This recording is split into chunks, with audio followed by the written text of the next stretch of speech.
சங்கடஹர சதுர்த்தியில் விநாயகனை போற்றி பணிந்திடுவோம்.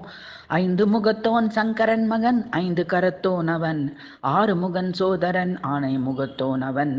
பிரம்மச்சாரியாகவும் வல்லபை என்ற ஒரு மனைவியோடையும், சித்தி புத்தி என இரு மனைவியர்களோடும் பக்தர்களின் விருப்பத்தை தீர்த்திடுவான் அவன்.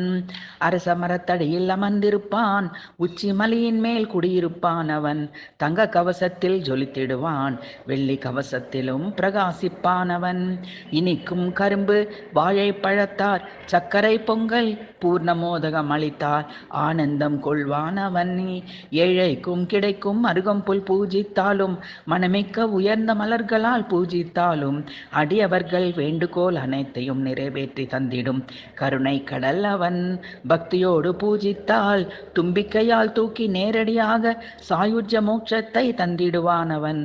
தன் தம்பி முருகன் வள்ளியை மனம் முடிக்க யானையாக வந்தான்.